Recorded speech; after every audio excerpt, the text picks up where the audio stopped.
E é através da nossa vida. Vai ser através da sua fidelidade com Deus, da sua perseverança na presença de Deus, para o Senhor cumprir essa promessa. Amém? Então profetize, declare e trabalhe para que a bênção de Deus venha acontecer. Amém? Faça a sua parte que Jesus vai fazer dele. Ganhe almas para Cristo. Seja sábio. Amém? Mas a palavra que eu quero deixar ao coração de vocês está no livro de... Deixa eu ver uma aqui. 1 Samuel. Vamos todos abrir. Capítulo 3. E eu vi desde o começo o Senhor confirmando a sua palavra. Né? Então, quando o Senhor quer falar, Ele fala e ponto. Amém. Amém? Glória a Deus. 1 Samuel, no 3. Vamos ler. Deus fala com Samuel em visão. Diz assim: o jovem Samuel servia ao Senhor perante Eli, e a palavra do Senhor era de muita valia naqueles dias. Não havia visão manifesta. E sucedeu naquele dia que, estando Eli deitado no seu lugar, e os seus olhos começavam a escurecer, pois não podia ver, e estando também Samuel já deitado, antes que a lâmpada de Deus se apagasse no templo do Senhor, onde estava a arca de Deus, o Senhor chamou a Samuel e disse ele: eis-me aqui. E correu a Eli e disse: eis-me aqui, por que tu me chamaste? Mas disse Eli: não te chamei eu, torna a deitar-te. E foi ele, se deitou. E o Senhor tornou a chamar outra vez a Samuel, e Samuel se levantou e foi a Eli e disse: eis-me aqui, por que tu me chamas? Mas ele disse: não te chamo eu, filho meu, torna a deitar-te. Porém Samuel ainda não conhecia ao Senhor, e ainda não lhe tinha sido manifestada a palavra do Senhor. O Senhor, pois, tornou a chamar a Samuel pela terceira vez, e ele se levantou e foi a Eli e disse: eis-me aqui, por que tu me chamaste? Então entendeu Eli que o Senhor chamava o jovem. Por isso Eli disse a Samuel: vai, deita-te, e há de ser que, se te chamar, dirás: fala, Senhor, porque o teu servo ouve. Então Samuel foi e se deitou no seu lugar. Então veio o Senhor e pôs-se ali e chamou como das outras vezes, dizendo: Samuel, Samuel. E disse Samuel: fala, porque o teu servo ouve.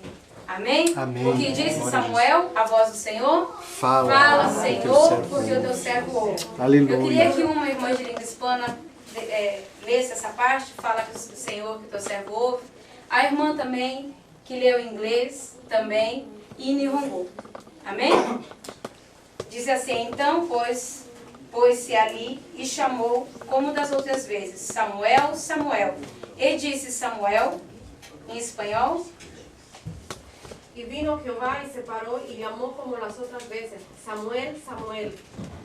Entonces Samuel dijo: habla, porque tu siervo oye. em Nihongo. そのうちに主が来られてそばに立ってこれまでと同じようにサムエルサムエルと呼ばれた。サムエルをお話しください、しもべは聞いておりますと申し上げた。 Em inglês.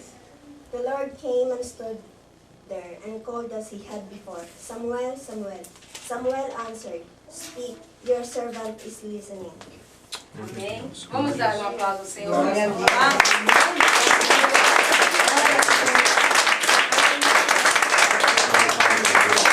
Sabe por que eu quis fazer assim? Glória a Deus. Porque, irmãos, a luz até apagou. É porque em toda língua, quando nós vemos dizer: fala, Senhor, que teu servo ouve, o que traz, né, o que vem para nós é sinônimo de rendição, né? Fala, Senhor, que teu servo ouve. Em inglês, fala, Senhor, que teu servo ouve. Em Nihongo, mais ainda, né, que ele já tem essa coisa do eis-me aqui, então fala, Senhor, que teu servo ouve. E eu quero perguntar para você, igreja do Senhor: tem dito, fala, Senhor, que teu servo ouve? Tem ouvido a voz de Deus através dos profetas e tem entendido que quem te chama não é Eli? Que quem te chama não é o pastor? Aleluia. Que quem te chama não é a missionária? Que quem te chama não é o levita, não é o obreiro, é o Senhor Deus? Aleluia. Temos nós entendido quando ouvimos, porque por 3 vezes ele foi até o profeta e disse: fala, né? Porque me chamasse, eis-me aqui. Porque esse jovem foi levado no templo para servir ao profeta, para ser ali instruído pelo profeta.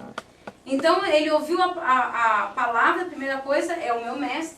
É o meu Senhor terreno que está me chamando. Então, eis-me aqui. Porém, ele não estava entendendo que a voz maior vinha de Deus. Oh, glória a Deus. Né? Ele não estava entendendo.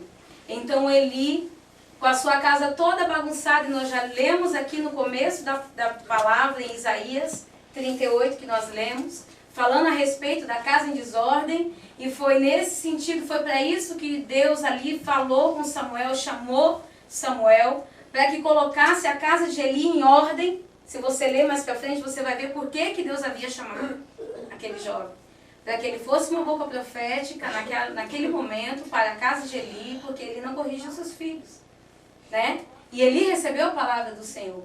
Mas o que chama a minha atenção aqui é isso, irmãos. Será que nós temos ouvido a voz de Deus? Ou temos ouvido mais a voz do homem do que a voz de Deus? Mas você pode falar, mas ali a Bíblia fala, missionária, que ele não conhecia o Senhor, não conhecia a palavra do Senhor. Mas ele tinha um líder que disse para ele, não sou eu que te chamo. E o menino não estava entendendo. Mas não sou eu, vai lá, deita de novo, não sou eu, não fui eu. E quando foi pela segunda vez, eis-me aqui, não, mas não fui eu que te chamei, volta a deitar. Aí ele disse, então, quando te chamar de novo, diga, eis-me aqui, Senhor. Eis-me aqui, Senhor. Então, irmão, quando Deus te chamar para algo, diga, eis-me aqui, Senhor. Por mais que Deus use a boca do humano, a boca, né, de um servo de Deus na terra, de um profeta, de uma profetisa, diga, eis-me aqui, para que o Senhor quer de mim. Né? Eis-me aqui, porque é perigoso quando nós ouvimos só a voz do homem. Quando nós ouvimos só o que o homem fala, o que a carne fala, é perigoso, porque nos leva a passar provações. Amém? Essa foi a palavra que o Senhor pôs no meu coração. Eu falei, Deus, eu não vou nem para a esquerda nem para a direita, né? Eu vou falar aquilo que o Senhor fala, porque se o